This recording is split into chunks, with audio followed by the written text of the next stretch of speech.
Turning Tides is an Antics Entertainment affiliate.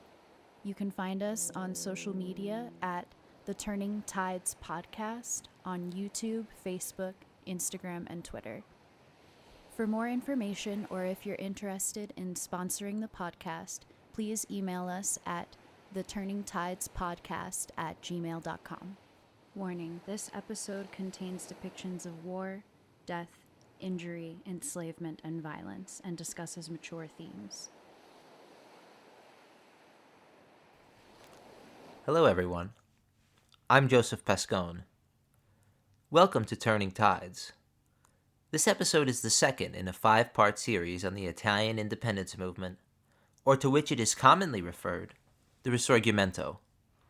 Today I will be covering the period between 1815 to 1848, everything from the Congress of Vienna and ensuing White Terror, all the way up to the 5 Days of Milan, which changed Italian history forever. Today, we'll also be delving more deeply into the lives of the philosophers and theorists that breathed the initial life into the fire of Italian nationalism and unification. This fire would engulf all of Italy during this period and for the subsequent years. The founding fathers of the Italian nation will also be introduced into the conversation. Unlike George Washington, however, these founding fathers were rarely successful, and many of them would become martyrs to the cause of Italy. So without further ado, this is Turning Tides, Italian Footsteps, the lessons they never learned, Italy's burgeoning consciousness, 1815 to 1848. The Congress of Vienna was officially signed on June 9, 1815.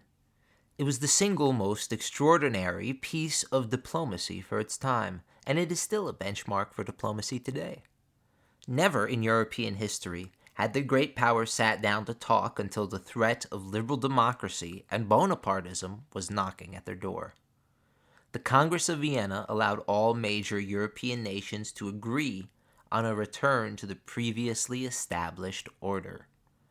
It also ignited a terror that caused hundreds of Democrats and Republicans to be beaten to death in the streets of cities like Milan and Paris by reactionaries. The signing of the Congress of Vienna was thanks largely to the work of one man, Clemens von Metternich. In many ways, Metternich was a product of his time. He was born into a middling noble family in Koblenz.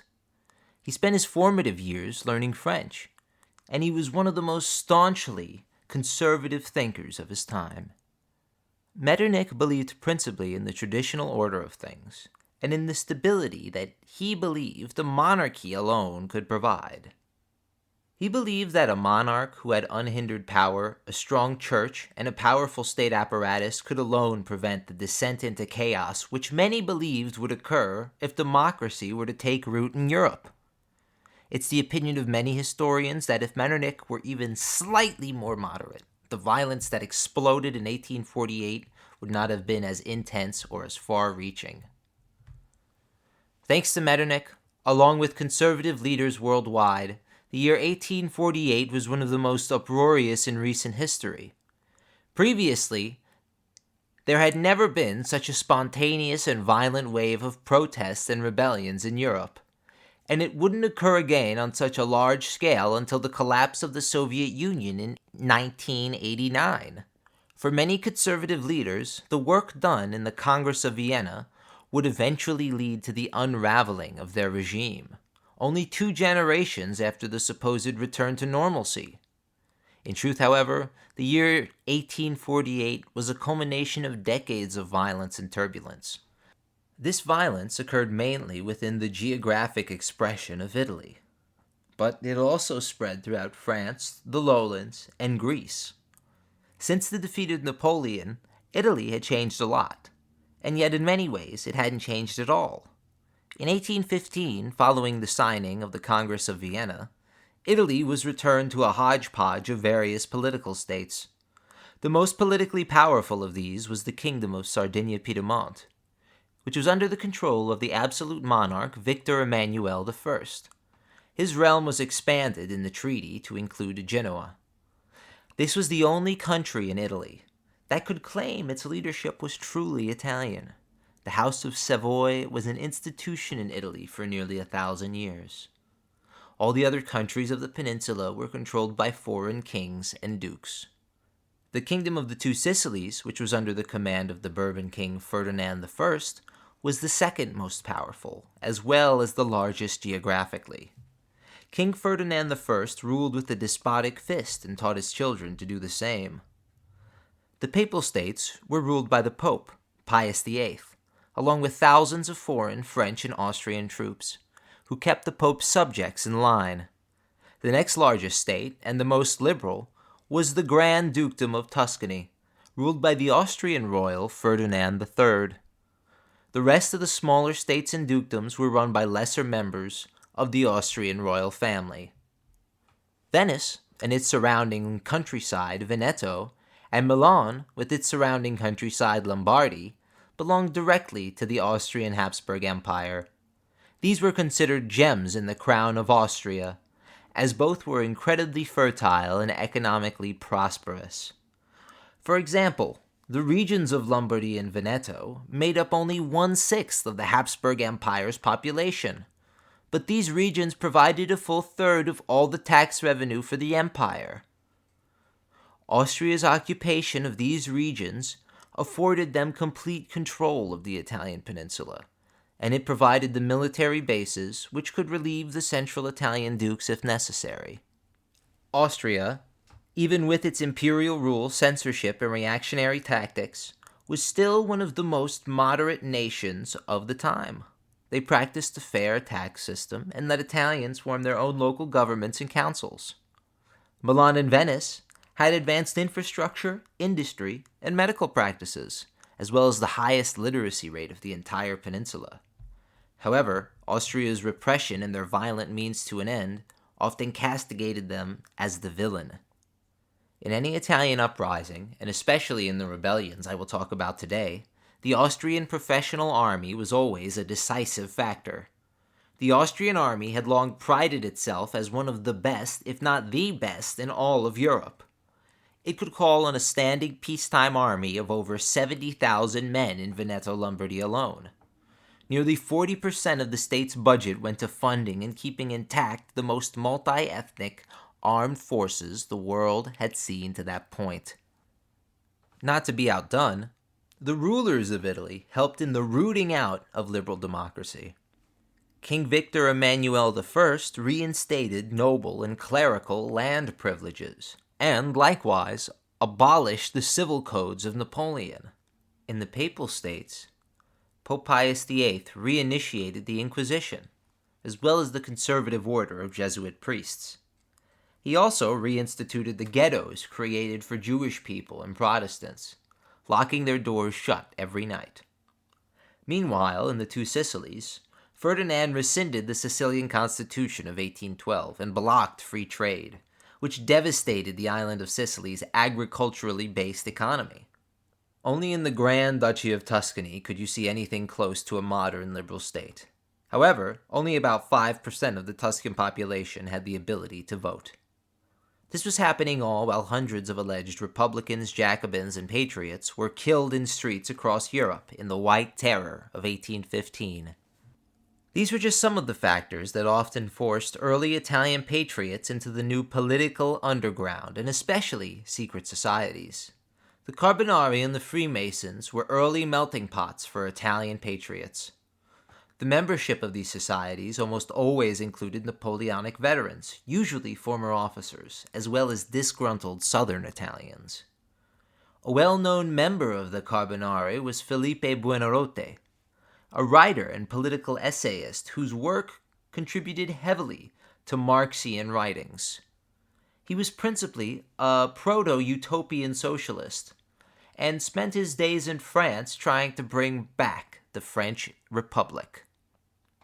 He wrote in 1828, quote, "The fact is that equality is unrecognized, and that there exists everywhere, even in countries that are called free, an immense class of men of whom liberty is only a fiction, and with the aid of which oppressors contrive for the moment to deceive and appease the weak and ignorant."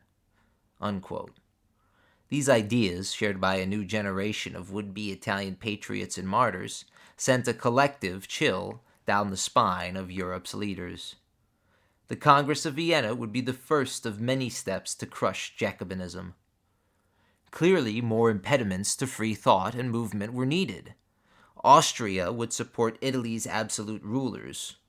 The other European countries, having plenty of their own problems, cared little about the appeals of the relatively few Italians clamoring for self-rule. On July 1st, 1820, thanks to unrest and violence in Spain, the first sparks of revolt manifested in Naples, where Guglielmo Pepe led an uprising composed of other Carbonari and former Napoleonic officers. They succeeded in demanding a liberal constitution from King Ferdinand. In response, a revolt exploded in Sicily, aimed at gaining the island's independence.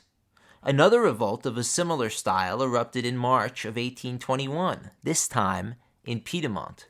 It caused King Victor Emmanuel I to abdicate in favor of his authoritarian, yet reluctant brother, Charles Felix. This was not before the regent, Charles Albert, declared for a constitution in support of the revolution. This made Charles Felix furious.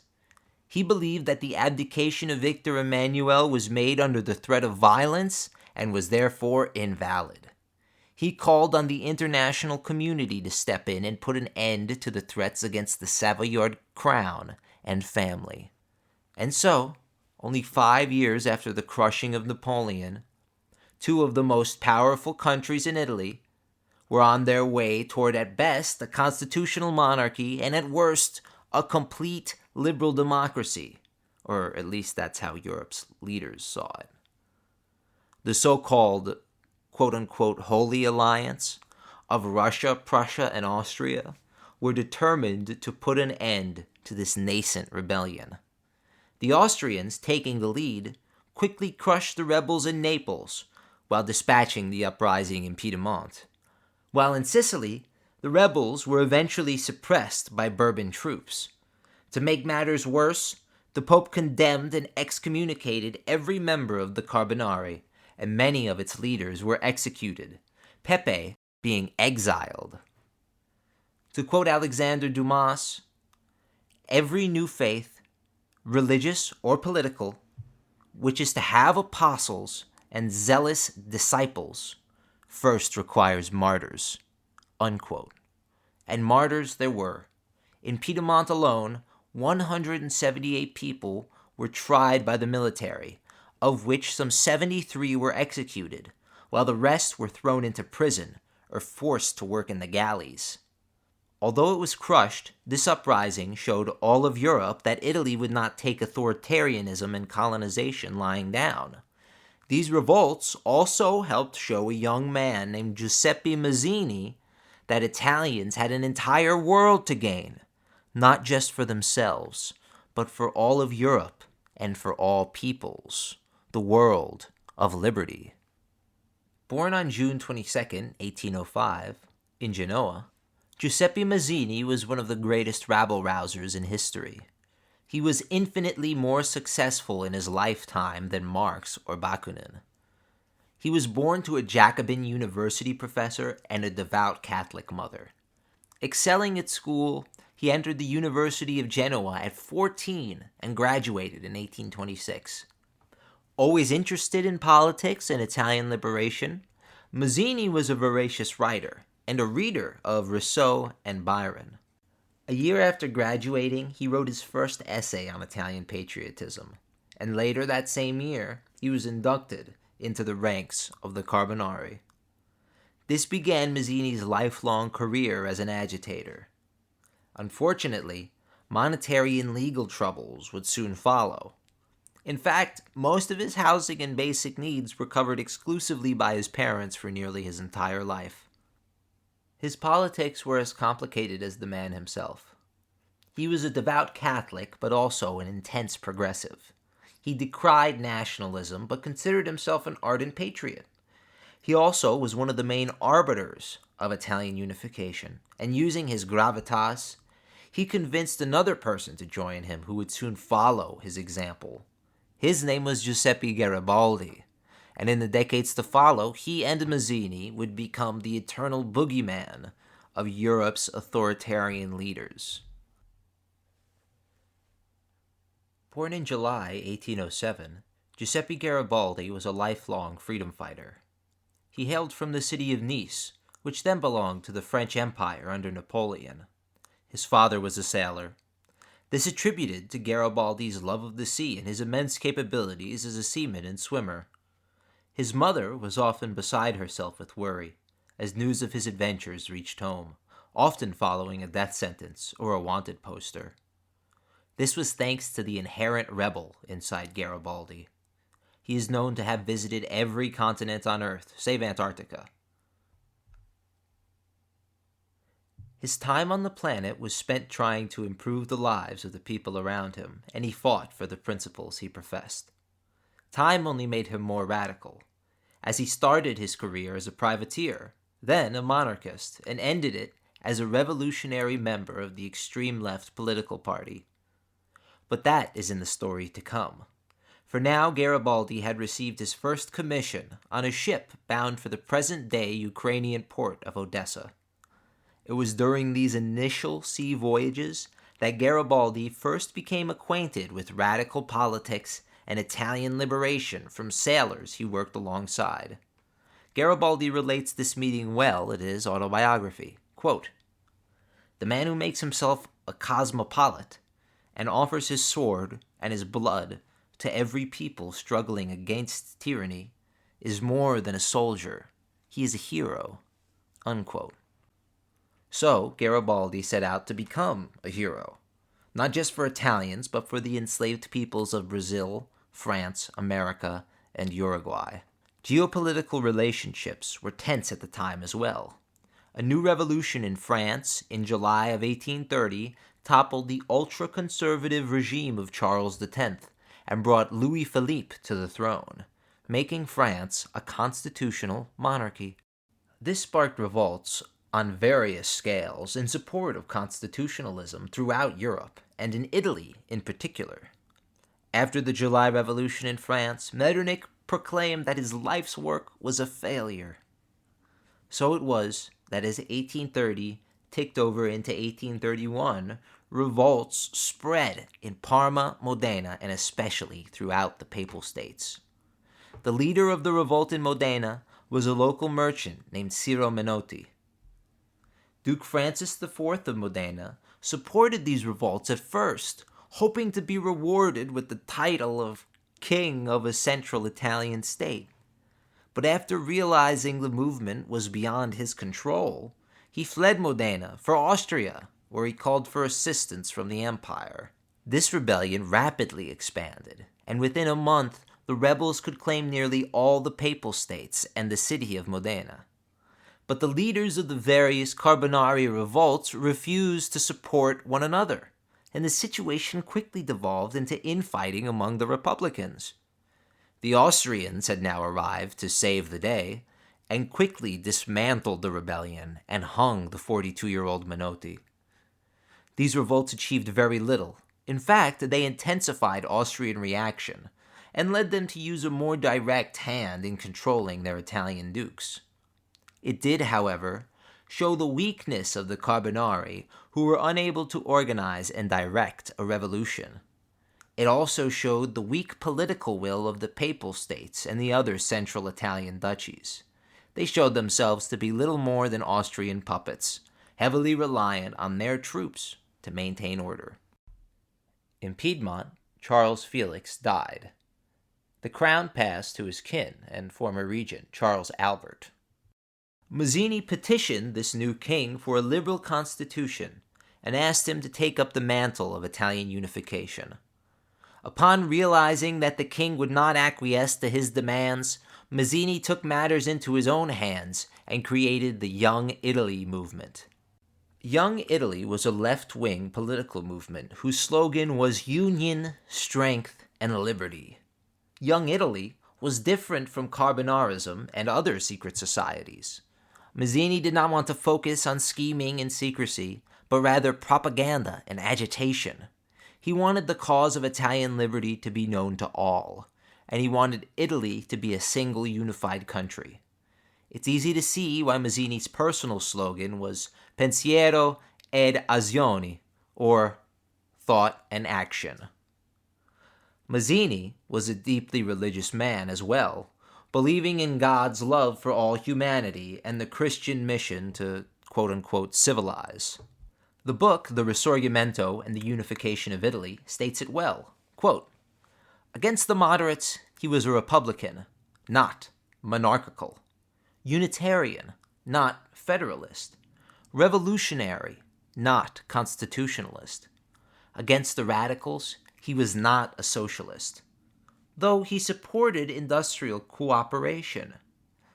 He regarded the creation of a democratic, republican, and united Italy as the overriding aim, but was not prepared to compromise on the first two aspects, democracy and republic, for the sake of the third."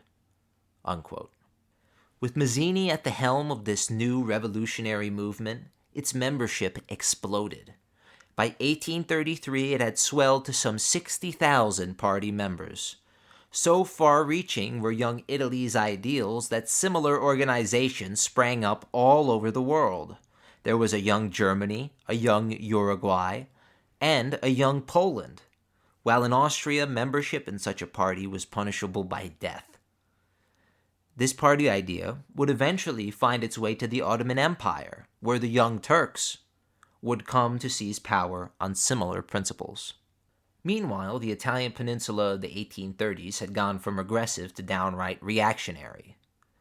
In the Two Sicilies, Ferdinand II inherited the throne from his short-reigning father, Francis I. In the beginning, his reign was seen as rather liberal. He built the first railroad in Italian history, but it was between Naples and his own royal palace. He cut taxes and expenditures, and even had telegraphic connections placed from Naples to Palermo. Within Sicily's hilled interior, the discovery of sulfur provided a boon for the island's residents, and places like Le Caudefride became booming mining towns. Under the surface, however, Ferdinand II had a bitter distaste for liberalism and democracy. In a letter to his uncle Louis Philippe, the King of France, he states, quote, "Liberty is fatal to the House of Bourbon, and I, for one, have determined to avoid at all cost the fates of Louis XVI and Charles X. My people obey force and submission, but woe if they were to be moved by those dreams which are so beautiful in the philosophers' writings, but are in fact impossible in practice. With God's help, I shall give my people the prosperity and the honest administration to which they are entitled, but I shall be king alone and always. My people have no need to think." Unquote. This vindictive thread was displayed most openly in 1837, when he violently suppressed an uprising in Sicily, claiming the lives of approximately 40,000 people. While in the Papal States, the new supreme legate was Pope Gregory XVI, a deeply conservative and superstitious man. He believed it was his duty to sinners to reveal their folly to them in going against their church or lawful monarch. He was unexpectedly elected in early February of 1831, and is the most recent pope to not hold the title of bishop before being elevated to the papacy.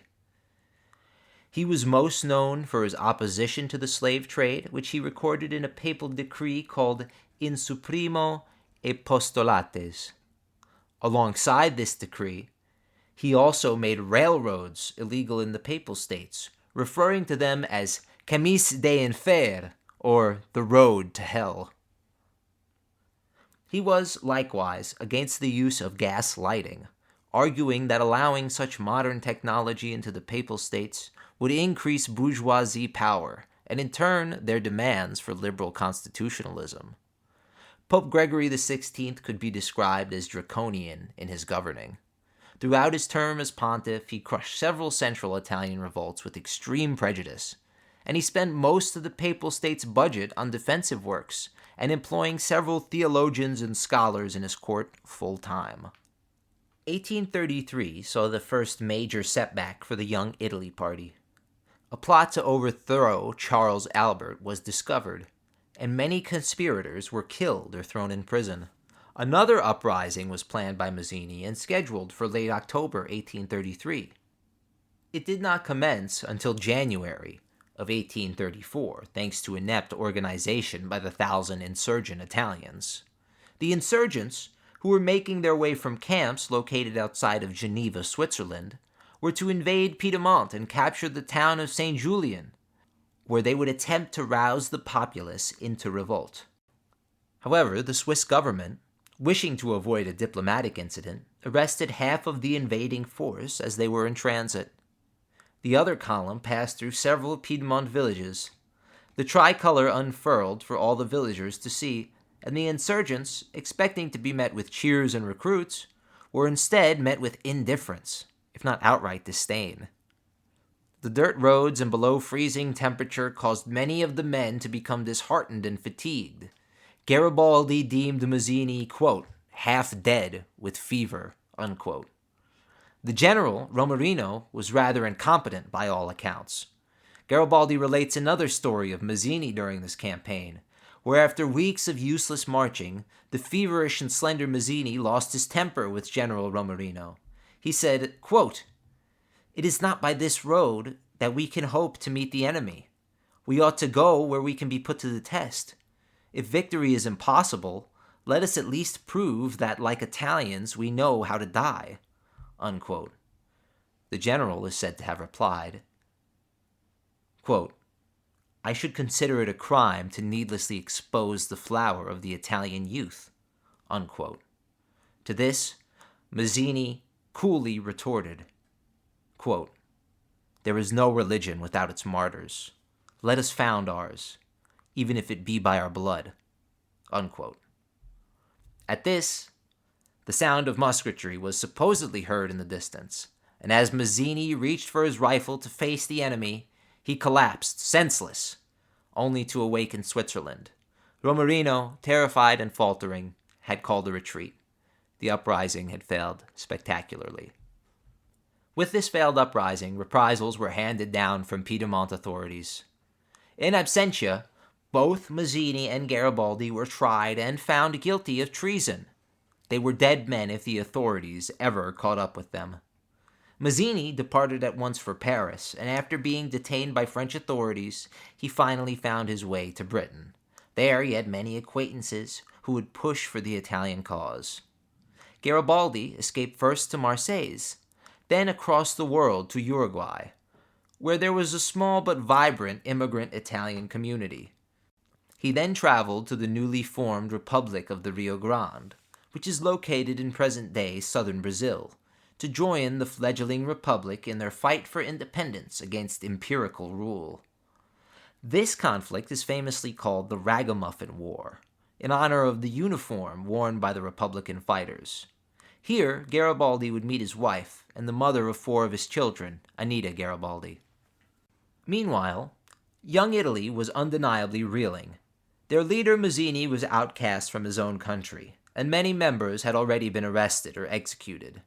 Mazzini still attempted to foment unrest throughout the peninsula from abroad, especially in southern Italy and the Austrian-dominated regions of Lombardy and Veneto, though he would not be successful in any respect for years to come. Back in Austria and North Italy, all was going smoothly. The secret police of Austria, the Geheimstaatspolizei, along with a massive police force, monitored mail for subversive thought and left-wing or nationalist agitations. This constant surveillance, the lack of social mobility, and xenophobia played a huge role in the agitation of the populations of Milan and Venice, with many Italian citizens referring to garrisoned Austrian troops as Croats. These racist sentiments would often boil to the surface during protests and uprisings. To compound on all of this, the economic policy of the Habsburg Empire was unsustainable in North Italy. Austrian historian R. Pritcher states it well in his book Economic Policy and Development in Austrian Lombardy. Quote, Austria had a protectionist system aimed at autarky, which made incentives to industrial production a priority. Lombardy's purely mercantile outlook, on the other hand, was based around the production of a few highly specialized goods, most notably silk for export. Conflict between economic interests in Lombardy was the inevitable result. Unquote. Many upper-middle-class people's trade and livelihoods were severely affected by the Austrians' economic policies, and the discontentment would only grow as more and more rage bubbled to the surface. To the shock of the Austrian Empire and Metternich, Francis II suddenly died after having an intense fever on March 2, 1835. He had served as emperor since 1792. His replacement was to be Ferdinand I of Austria, who was mentally and physically handicapped and suffered from severe epilepsy. He is famously known for exclaiming, quote, I am the emperor, and I want dumplings, unquote, during an outburst at court. He is also said to have had as many as 20 seizures a day. He was also the last king of Bohemia, as he decided to be crowned in Prague and champion Czech rights. He was also rather quick-witted, and it's said he kept a personal journal. As emperor, he ultimately had very little power. The main organs of the state were directed by a regency council served by Archduke Louis, the Count of Collerat, and Metternich. During this time, Austria's focus was keeping Hungary in check, playing on intra-imperial prejudices, and pinning each nationality within the empire against each other in order to gain control. This was a massive game of geopolitics, with the lives of tens of millions of people on the game board. This system could only implode, and it was just a matter of when, how badly, and if the Austrian army could douse the flames before they engulfed the nation in an inferno. In recent years, the Austrian economy had been sputtering. They had very little money in their coffers for basic social programs. This forced them into bank loans with inflated interest, which would worsen their financial deficit still further. While back in Piedmont, Charles Albert ruled with a personal touch. He directed the mechanisms and bureaucracy of the state at his desk from 10 a.m. to 5 p.m. He did this every day, uninterrupted, eating and resting very little. Charles Albert was a deeply religious man. He often wore a hair shirt and slept alone on an iron bed. This did nothing for his health, as he was constantly ill and suffering from liver disease for most of his life. He often found himself in crisis with his faith, frequently wondering what it was that God wanted for him. He felt sure that he was ordained in his position because of God, but he had no idea what to do in his position as king. Should he support the common people and their bourgeois patrons, or should he follow his cousin Felix's example and become a heavy-handed absolutist ruler? Following the July Revolution in France, its reverberations through Italy, and the Mazzinian-inspired uprisings afterward, Charles Albert was clearly terrified of the threat to his throne. So, he allied with Austria in a treaty ratified in 1836, entrusting the defense of the kingdom of Piedmont to Austria. He is known to even have written to the Austrian foreign minister, quote, "The most beautiful day of my life will be the day on which there is a war with France, and I have a good fortune to serve in the Austrian army," unquote. Economically, Charles Albert could be considered a genuine, liberal, common-sense policymaker. He lowered the tax on grain in 1834, and in 1835 made it legal to export raw silk from Lombardy. He then lowered tariffs on raw materials such as coal and textiles. And perhaps most importantly, in 1838, he reformed the armed forces and eliminated the last vestiges of feudalism on the island of Sardinia. At the turn of the next decade, Charles Albert would find tensions simmering with his Austrian allies over trade and natural resources. an old standing treaty between Austria and Piedmont over salt deliveries to Switzerland was breached by Charles Albert. In response, the Austrians placed a 100% tax on wine from Piedmont entering Veneto Lombardy. To counter, Piedmont forbade the export of silk to Austrian Lombardy altogether. However, these minor disputes affected relations between the two countries very little. But as Charles' son, Prince Victor Emmanuel II, was preparing for his marriage to the Austrian princess Adelaide, a new force was rising throughout Italy. The Neo-Guelphs, or the moderates, likewise wanted Italian liberty from Austria, but they would not do it at the cost of revolutionary bloodshed, nor violence against the church and private property. These men wanted to work with the royals and the church to reform the system internally. Their adherents and proponents would help inflame the country in revolution in just a few short years, with Charles Albert, the on-again, off-again reformer, joining on the side of the revolutionaries. The Neo-Guelph movement was one of the single most important movements during the Risorgimento, and its influence affected politics, the economy, and society overall. In truth, there was always a moderating force in Italy, but the moderate movement of the early 1840s was a truly national Italian movement. It consisted of businessmen, lawyers, and doctors, who were part of a new upper-middle class, motivated by profit and cosmopolitanism, in lieu of ancient privileges and provincialism. They used the power of modern technology and capitalism to spread their ideas about the economy and the state. Their accumulation of wealth made them serious players in areas like journalism, industry, and social banqueting. The first man who is considered part of this new liberal Italian class was Silvio Pellico. He was a journalist in Milan prior to the 1820s. It was there where he became a member of the Carbonari. He was arrested by the Austrians for his association with the revolutionary movement and spent the next 10 years in the Spielberg fortress of Moravia, where he suffered untold deprivations. During his imprisonment, he became a devout Catholic, and following his release, he dedicated his life to reforming prisons across Europe.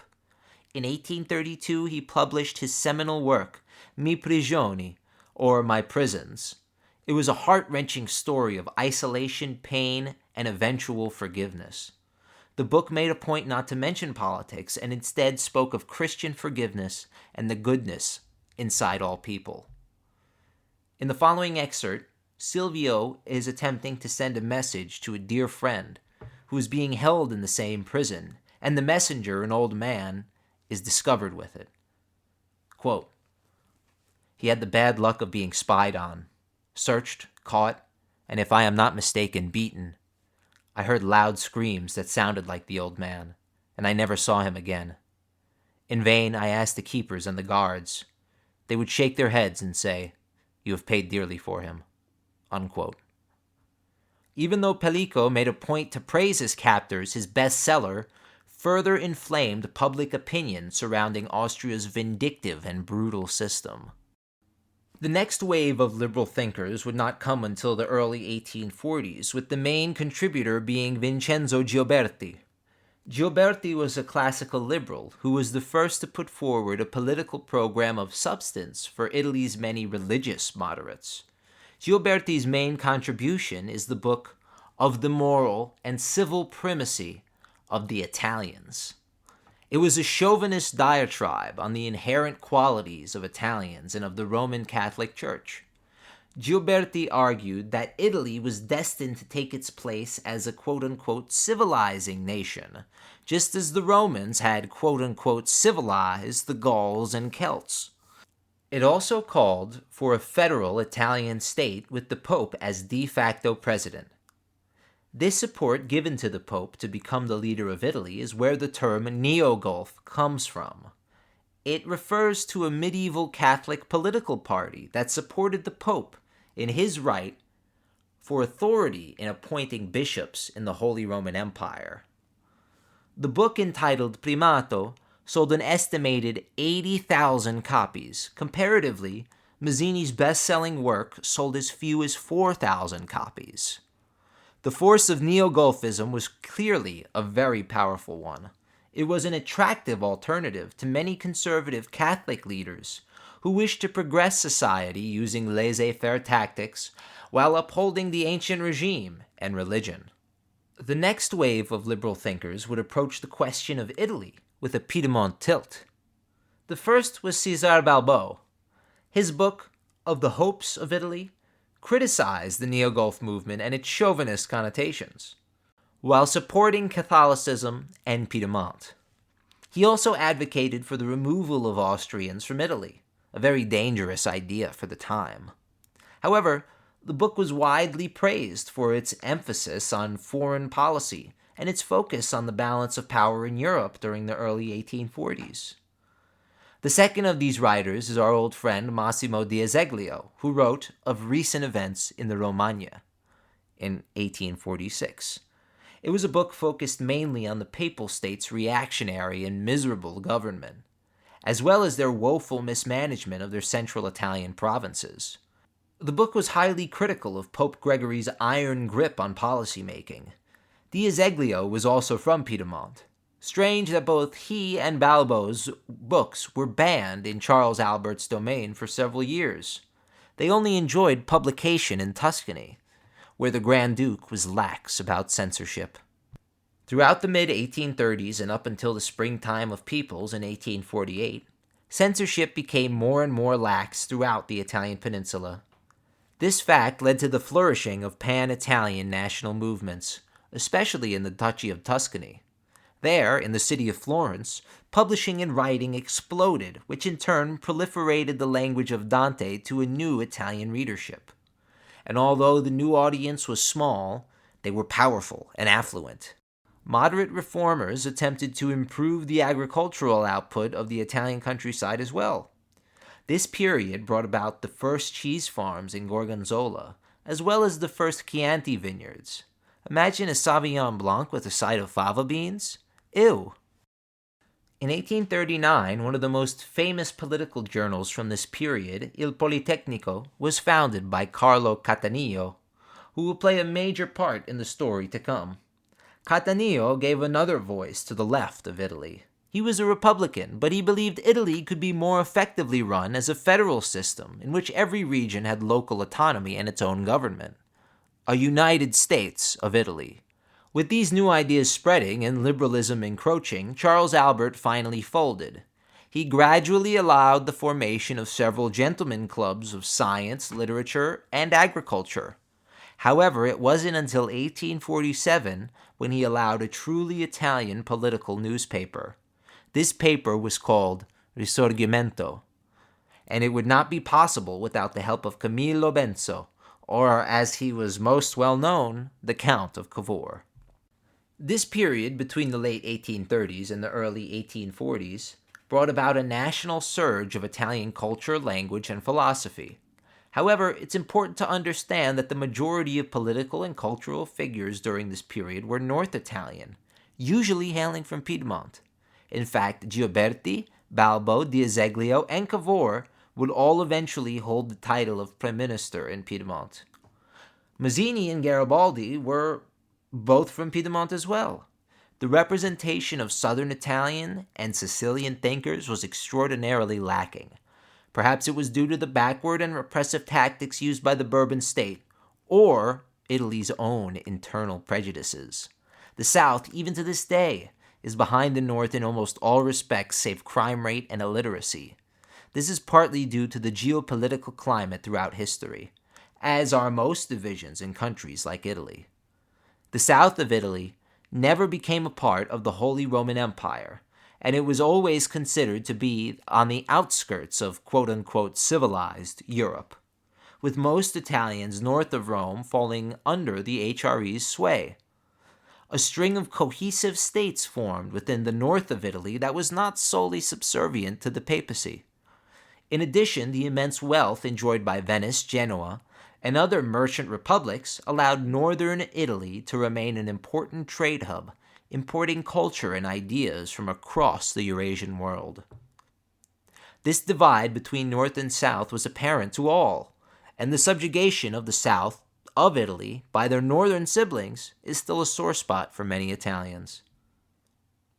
Back in South America, after seeing initial success with the Republic of Rio Grande and the Republic of Giulia, Giuseppe and Anita Garibaldi were fighting against the Brazilian Empire, but they were slowly being subdued. The Ragamuffin army was significantly smaller than that of their opponents, and they possessed far less equipment and supplies.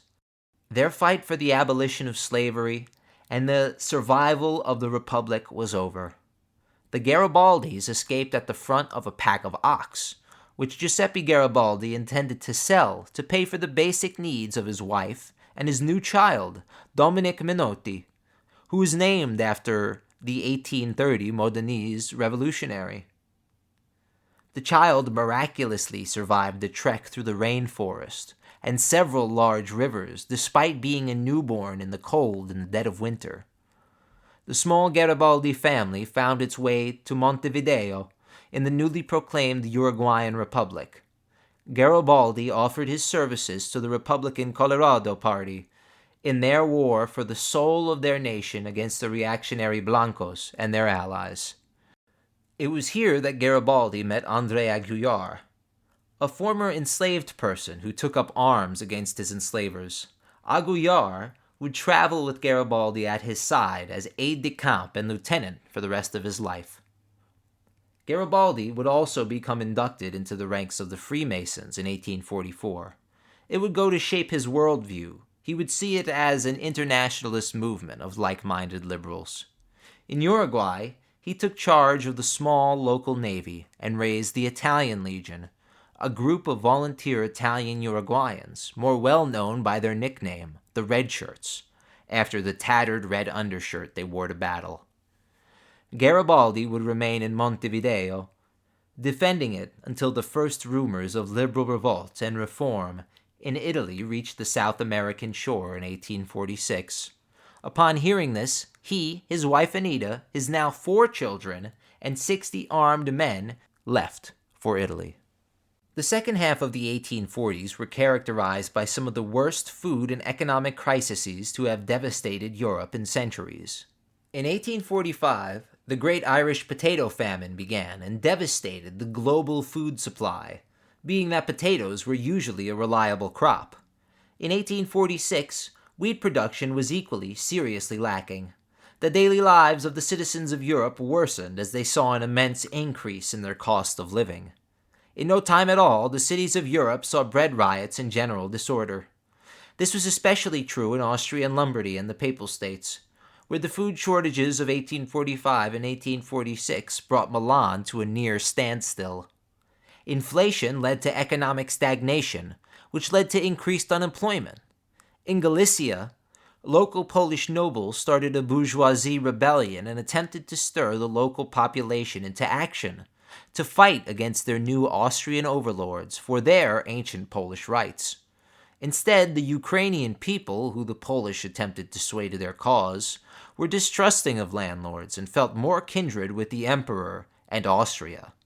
They started death squads in the emperor's name, killing hundreds of Polish nobles, whose heads they would often send to Austrian officials as proof. They cared little for revolution. To them, one master was just as good as 100. This reactionary response to the first stirrings of revolt during this unprecedented time of disorder sent shockwaves to bourgeoisie leaders across Europe. Many Italian nobles who supported liberal reform even referred to the Austrians as, quote, communists, unquote, who were willing to side with the peasant masses against nationalists and liberal uprisings in order to stay in power. This all changed with the news of the passing of Pope Gregory XVI in June of 1846. Within 2 weeks of his passing, the bishops and cardinals of Rome agreed to appoint the Bishop of Imola, a young 44-year-old man, to the position of pontiff. Born in Senegale on the Italian side of the Adriatic, Giovanni Ferretti would assume the title of Pius IX upon his ascension and bring everyday Italians in the grips of patriotic and religious fervor. Many Italians thought they had what Gioberti prophesied, a pope who would lead Italy toward unity and reform through the majesty of Roman Catholicism. After seeing the riots and chaos which ensued over the past few months in Rome, Pius IX decided that the Christian thing to do was forgive, and he proclaimed that his first act as pope would be to free 1,000 political prisoners who were being held in the dungeons of the Papal States. He passed common sense reform throughout the country and allowed a civil guard to be formed consisting of everyday papal citizens. In reality, Pius was not as reformist as he seemed. He simply believed he was doing the right thing. This inexperience in government led to the floodgates being opened for Italian patriotism. The cry in every street of Italy, from Sicily to the Mincio Valley, was, "Long live Pius IX." His seemingly progressive nature gave marginalized groups hope for the future of Italy. In no time at all, each Italian state was attempting to reform itself in order to meet the new lofty expectations of the, quote, liberal, unquote, pope. In Tuscany and Piedmont, the Duke and King passed a law to free the press. The two states also agreed to form an economic trade zone with the Papal States, one of the first post-Napoleonic expressions of pan-Italicism. The ascension of Pius and his initial reform had left the Austrians completely flat-footed. Metternich, now an old man, never foresaw such a turn of events. The position of Austria had to be improved by any means necessary. With this in mind, he made special alliances with Parma and Modena, and reinforced the garrison of Austrian troops in Ferrara, which was a part of the Papal States. Pope Pius, seeing this increase of foreign troops in his country, demanded that the Austrians withdraw. Metternich's bluff was called, and Austria, not wanting to risk the ire of the Catholic world, quickly withdrew to their own country. Italians lauded this as a show of the Pope's support for an independent Austrian-free Italy. To explain clearly the feeling of this time, I will quote at length the women's rights activist and Italian revolutionary Simonetta Saldani. Quote, "Te Deums, torchlight processions, manifestations of joy for the reforms which had been obtained and pressure for those which were demanded, fly posters and discussions in the streets and cafes, the awareness that things were changing and that one's opinions and needs could now be expressed with less danger, the very climate of mobilization in which people lived amplified the purely political and liberal demonstrations and imposed them on public attention. This was not because most people understood the links between their own demands and those of others, but because they started to have the sense that they were not dealing with a monolith, an homogeneous power block, a rigid situation in which it was inevitable to remain isolated and defeated, but that society was wider than one had realized on the basis of daily experience, and that one's vision and conception of the world was inadequate, and so were the aims and tools of one's struggle." Unquote. Charles Albert had always walked a tightrope, whether it was in managing his many extramarital affairs, or in being the king of a small regional dependency which was hemmed in between two major world powers. The second half of the 1840s was a time of momentous change in turn. When Charles Albert allowed D'Azeglio into his office for a meeting, he knew not what to expect. D'Azeglio had just returned from lobbying the many influential and like-minded liberal agitators across North and Central Italy. He wanted them to stop supporting isolated rebellions and Mazziniism and wait for the national movement, which was not to be led by the Pope or any other force in Italy, but by Piedmont. Charles Albert heard him out, and one can only imagine the thoughts racing through his mind. Was this the destiny that God had laid out for him? He said to D'Azeglio, quote, "Inform those gentlemen to remain quiet and not to move, as there is at present nothing to do. But let them be assured that, when the occasion presents itself, my life, the life of my sons, my arms, my treasure, my army, all shall be expanded for the Italian cause." Unquote. Did Albert mean what he said, or was this shrewd politicking? Either way, the die was cast, and a simple military alliance with Austria would not stop him. On February 3rd, 1848, he called his Council of State to pass a constitution for the kingdom and its people, and on February 8th, the royal edict, consisting of 14 articles of the soon-to-be ratified constitution, or statute, were read aloud to a clamoring crowd in Turin. This document is referred to as the Albertine Statute, and would be the law of the land through unification and until 1943. In the Two Sicilies, Ferdinand II continued his megalomaniacal regime of oppression, crushing dissenters with a massive armed police force, which monopolized the state's budget.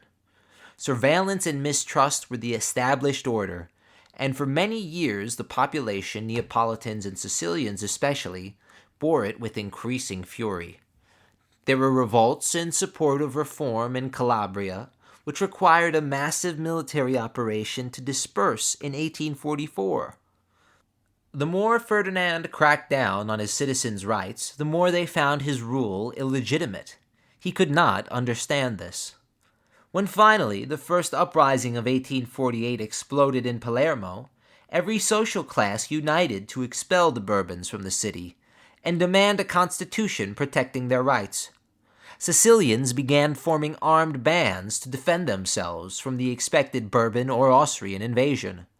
Ferdinand pleaded for help from Austria, but Metternich, who was watching the world he built for 30 years completely collapse around him, replied that no help could be sent. Ferdinand had no choice but to accept the constitution. This led to the aforementioned Piedmont Constitution, but it also allowed for the Tuscan and Papal states to create constitutions as well. In Austria and Italy, the situation in Milan and Venice was simmering and would soon come to a boil. The Austrians had recently passed a tax on tobacco. This tax, at a time of unprecedented inflation and unemployment, was bitterly unpopular. On January 1st, 1848, the citizens of Milan created the Tobacco Party. They wanted to persuade Italians to stop smoking by boycotting cigarettes as a form of protesting the inflated tax. In response, Austrian soldiers would ostentatiously smoke at public events and harass everyday Italians in the hopes that they would buy their cigarettes. This confrontational approach led to violence. On January 3rd, 1848, groups of Austrian soldiers congregated in the city center. After the conflict between them and the citizens of Milan reached a head, scuffles erupted between protesters and guards. This caused the Austrians to fire into the mob of people, killing 5 and wounding a further 60.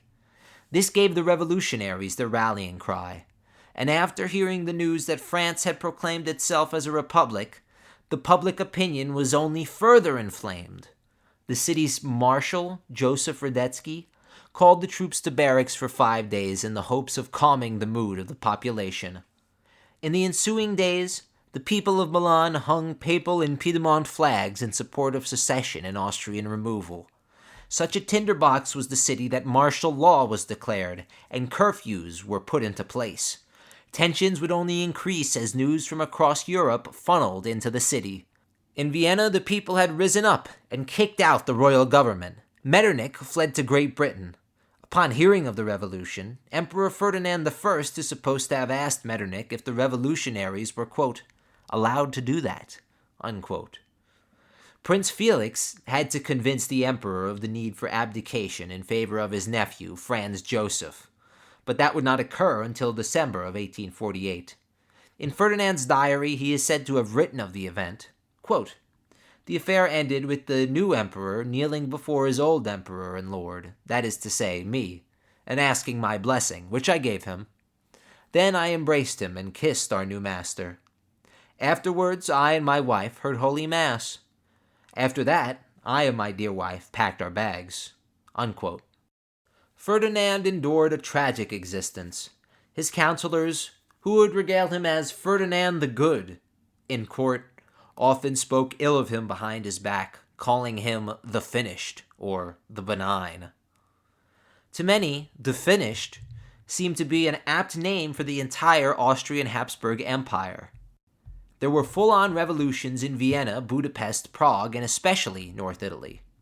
Austria was forced to move its imperial capital to Innsbruck, a mountain stronghold of a city with a royalist population. They would try their best to counteract the onslaught of news and disturbances from Milan to Budapest and Prague to Trieste. In Milan, the situation was beyond dire for Austria, as is related in the book The Dawn of Italian Independence. Quote, in 1848, Milan had 160,000 inhabitants. The Austrian garrison numbered 15,000 troops. The police and gendarmes, 900. The city had not yet been modernized. Its streets, except for a few avenues, leading to the gates, were narrow and irregular, often mere alleys in which two carts could not pass abreast. The dwellings, built of stone, with lower windows heavily barred, could easily withstand an ordinary assault, and their spacious courtyards afforded shelter to a goodly squad of defenders. The city lay like a near circular shield on the Lombard plain, the spire of the cathedral glistening boss-like in its center. Unquote. Milan's layout would have made it an absolute nightmare to defend from its own people, and Radetzky knew this.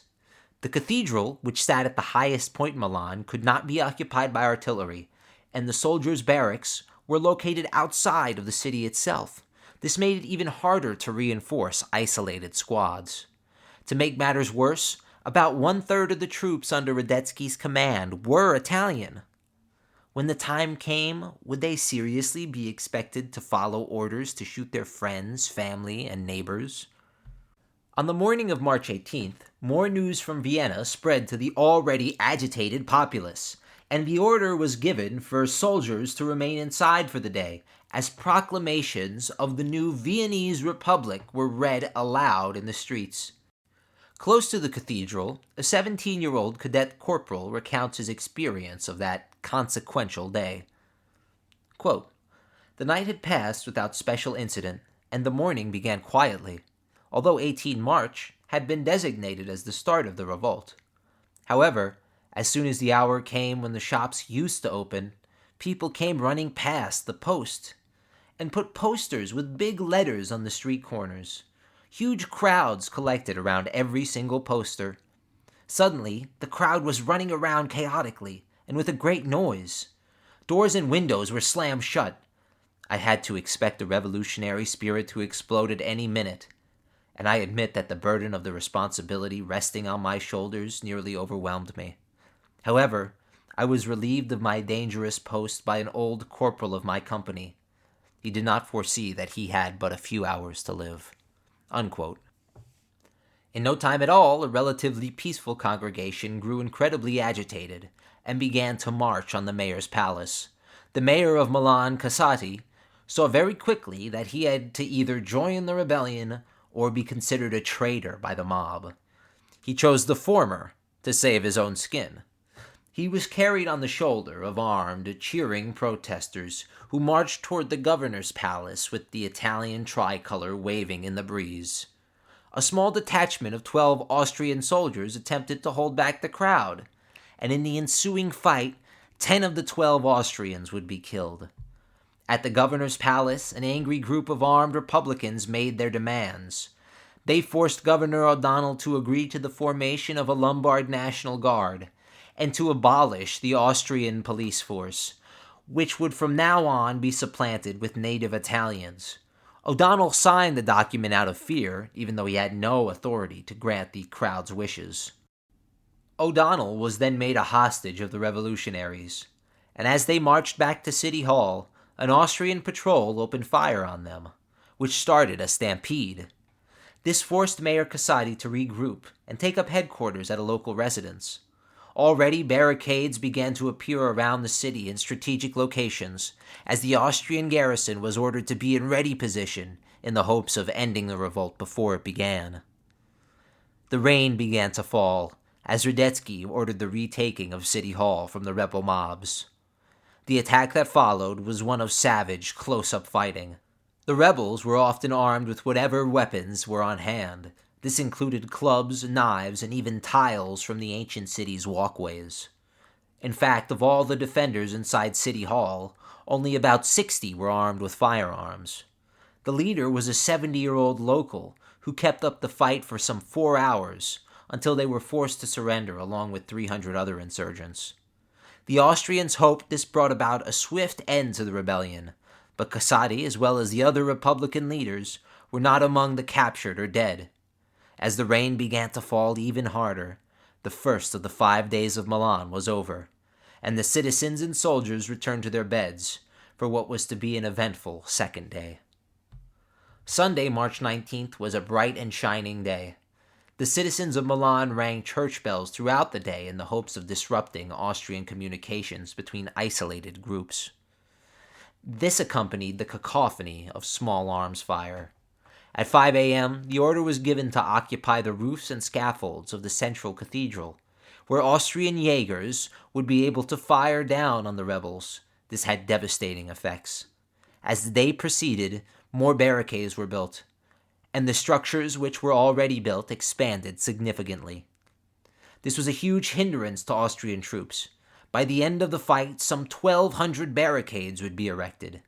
Accompanying these barricades were endless streams of pro-revolutionary graffiti, the most popular slogan being Pio IX, a reference to Pope Pius IX and his supposed liberal persuasions. The fighting was savage. The bloody and unyielding combat that ensued lasted for hours. Austrians and Italians were falling every hour. In the northeast, fighting was especially heavy around the seminary and the Mint. In the following quote, Count Luigi Torelli relates a story of a noted Italian marksman who died in combat. Quote, the defenders there were not many, being in total some 15 ill-armed men. Indeed, some defenders brought with them old shotguns. The fighting, however, had reached a lull. It was rumored that the cause was an infamous marksman, who, armed with an excellent Swiss carbine, went to the Cereboli house in order to harass the troops with his carbine. So this brave marksman, named Brogi, took position in the house and began to fire against the Austrian troops. They advanced, and 2 of their guns appeared shortly afterwards. This new fighting had a sad outcome because poor Brogi died. The struggle lasted a whole hour, and then the firing ceased. A young man arrived. He had in his hands a carbine, spotted with blood. What's happened? I asked. He replied, poor Brogi died. A ricocheting cannonball struck him, cutting him in 2. Our grief was great, since Brogi was a fine marksman, while our soldiers were only brave men. Unquote.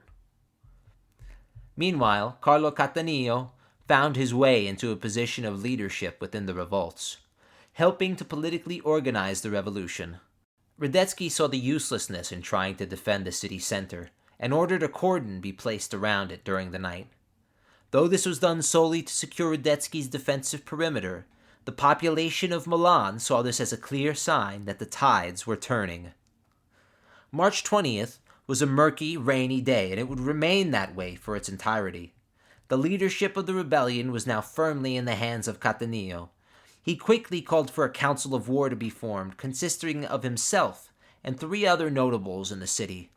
Their first act was to debate an offer of ceasefire from an Austrian Oberlieutenant. In the end, they rejected it. The fighting still raged, now with the Milanese as the aggressors. They fought through the still occupied parts of the city.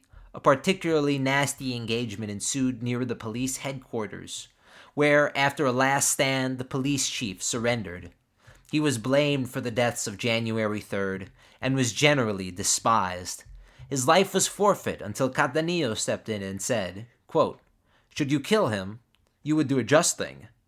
Should you not kill him, you would do a holy thing. Unquote. The police captain's life was spared. He was instead made a prisoner of the citizens. The rebels were making significant headway this day, but the Milanese population was beginning to feel the food shortage. March 21st was by far the most significant of the days, as it saw the arrival of Count Martini, a noble from Turin at the behest of King Charles Albert. The Count had brought an offer of support from the Piedmont Royal Army should the Milanese people require it. Previously, the conflict had remained a citywide dispute, but now everything had changed. With Charles Albert's decision to support the revolutionaries, he would cast himself as Italy's savior from foreign domination and attempt to unite the peninsula against a single threat. This news greatly heartened the people of Milan, who were still fighting on the barricades. A definitively terrible fight began at the engineers' barracks north of the cathedral. The Milanese and Austrians fought to the death for control of the building. It wasn't until a disabled beggar managed to set fire to the doors of the barracks with turpentine that the Milanese were able to storm it. The people of Milan captured the company's commander and dozens more.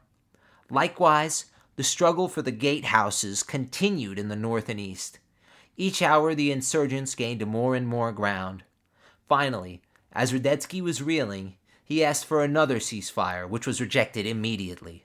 Upon hearing the news, the crowds of Milan chanted, "War! War!" This day also confirmed the news of other rebellions throughout Austrian Italy. The night settled on the fighting for the city's gatehouses. When the sun rose on March 22nd, the people of Milan had been 48 hours without food and had had very little water. A gatehouse had to be forced somewhere in the city, or the rebellion would wither on the vine. The problem with attacking these gatehouses was that it left one incredibly exposed to defilade fire. It took a professor by the name of Antonio Carnevali to come up with the solution. To quote the book Radetzky Marches, the campaigns of 1848 to 1849 in Upper Italy, the former instructor of the Pavia Military Academy had developed what became known as mobile barricades, based around fascines lashed together to form cylinders. These would prove crucial, unquote. Outside the city, revolutionary bands had formed and attempted to penetrate the northernmost gate. The gate that proved to be the deciding factor was the Tosa Gate, where the mobile barricades made their most impactful contribution. They accomplished this with the aid of 2 small cannon and 5 of these mobile barricades, which were pushed up. During the attack, led by Luciano Manara, a young officer, the gate was eventually taken. The first gate to the city of Milan had fallen. The people could finally eat. To compound on this, the Comasina Gate fell shortly afterward. Radetzky was now in serious trouble. He was surrounded in the front and rear by rebels and could not fall back.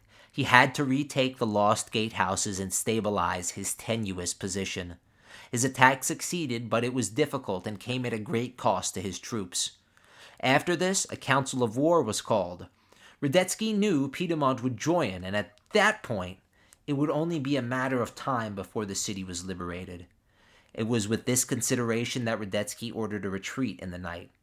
His report states, quote, "This is the most terrible decision of my life, but I can no longer hold Milan. All the country is in revolt. I am threatened from the rear by the Piedmontese. They can cut all the bridges at my back, and I have no beams to repair them. Nor have I sufficient means of transport. I do not know anything about what is happening behind the army." Unquote. He could guess, but the fog of war which is created through revolution is so uncertain that even obtaining a head count of men who were available to fight required a good deal of guesswork. At 9 p.m., the retreat began. 5 columns poured out of the city as Austrians bombarded the Milanese in order to distract the citizens from their movement. This ruse worked because serious fighting was only occurring in one place, a railway station that had to be stormed by Austrian grenadiers in order for their troops to pass safely. Luigi Torelli relates the spectacle of the last day. Quote, "One of the last houses of the main street was on fire. The fire lit up the bastion and the street around Porta Tosa. The guns were firing at random all along the main street. The bells were pealing. It was a great last act of the drama of the 5 days. In this last hour of the 5th day, we lost a victim, a man, not very young, advancing beyond the barricade, was struck in the head and died." Unquote. The losses on either side were difficult to calculate, while it is generally agreed upon that Italians lost 400 plus civilians. 600 more were wounded and about 300 were taken prisoner. 181 Austrian soldiers were killed, 235 were wounded, and about 150 of them were captured. As Radetzky marched away toward Lodi, he must have wondered about the rest of the empire he spent nearly 60 years serving. He must have thought of Venice. In Venice there was a revolt, but it was much less bloody than the revolt in Milan. Owing to the work of two men, Daniel Manin and Niccolo Tomaseo. Manin was a liberal lawyer, while Tomaseo was an ardent Republican from Dalmatia. Together, they formed a thorn in the side of imperial authorities for years. They would often find loopholes and ways of following the law while simultaneously demanding reform, and this infuriated authorities. On January 8, 1848, the two presented a petition demanding a return to their old rights and privileges Venetians had enjoyed before Austrian rule. This was too much for the authorities, and the two men were thrown in jail.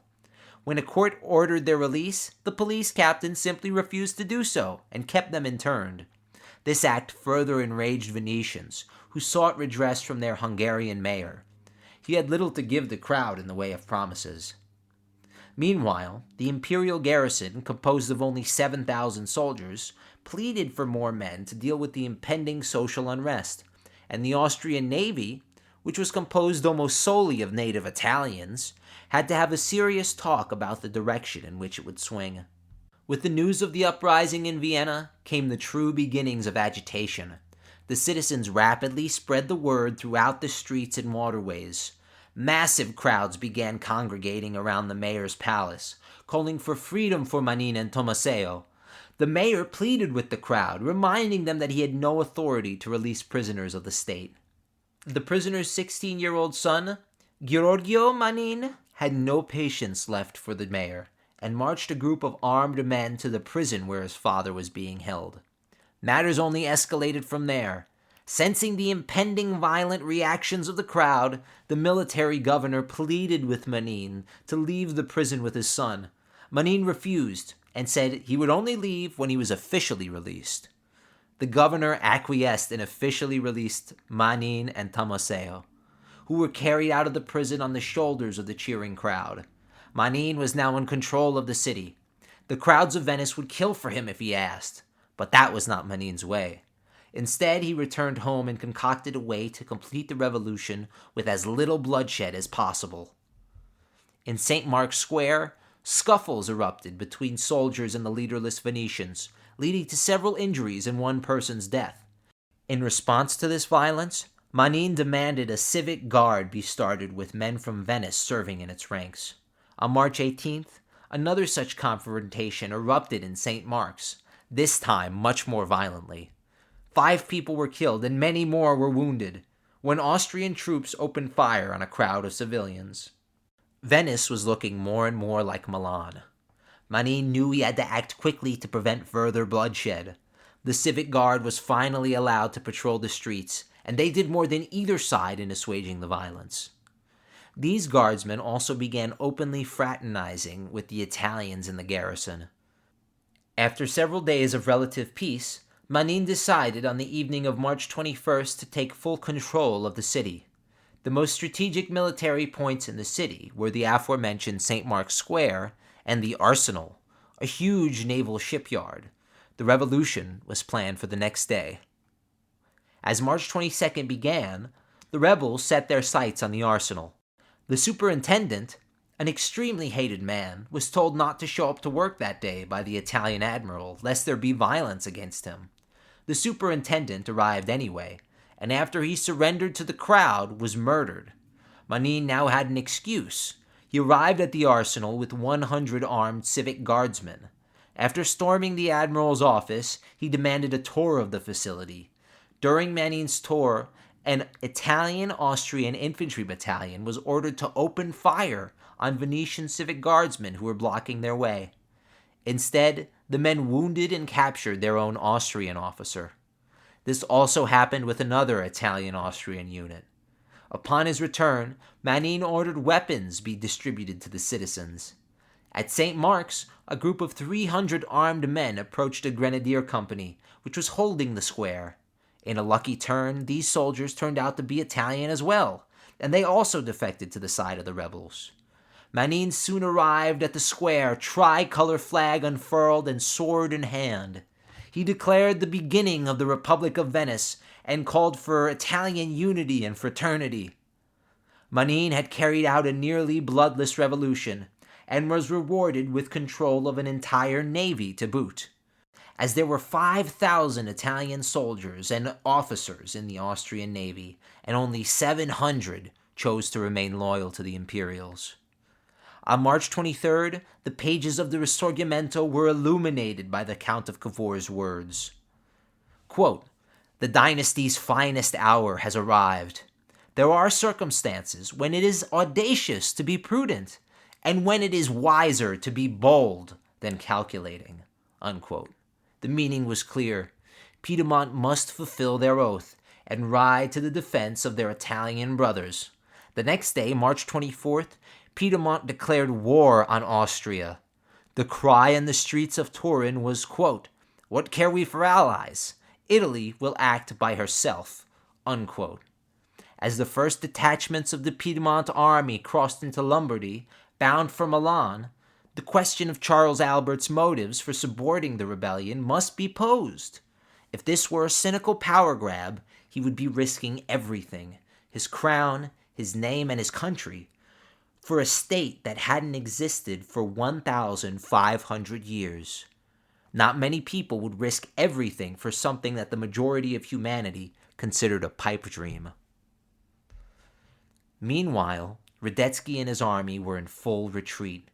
Their objective was to concentrate in Verona, which was the northeastern tip of a defensive perimeter composed of multiple cities, Peschiera, Mantua, Legnano, and Verona, which comprised this perimeter, was also referred to as the Quadrilateral. Radetzky's hope was to use the naturally defensible terrain in this area to defeat the upstart rebels. In his first address to his soldiers after the retreat from Milan, Radetzky stated, quote, "For reasons of higher strategy, I as a general have given way. Not you. You are undefeated. You yourselves know this, that at all points where you appeared, you were victorious. Soldiers, trust in me as I trust in you. Soon I will again lead you forward to take revenge for the betrayal and treachery which was committed against you." Unquote. The idea was good in theory. After all, this was the same place in which Napoleon crushed the Austrians on the Rivoli Plateau, and won battle after battle, which awed the world. Radetzky, however, would face the combined might of Italy. Not only would the forces of the republics of Lombardy and Venice be attacking his army, but also the forces of Piedmont and volunteers from the Italian peninsula and the world over. But that will have to wait for the next episode of Turning Tides, in which I will detail Radetzky's army colliding head-on with the forces of the Risorgimento in a titanic struggle which history remembers as the First Italian War of Independence. If you like what you heard today, you can support us by donating on PayPal at Turning Tides Podcast 1. Thanks for the support and thank you for listening.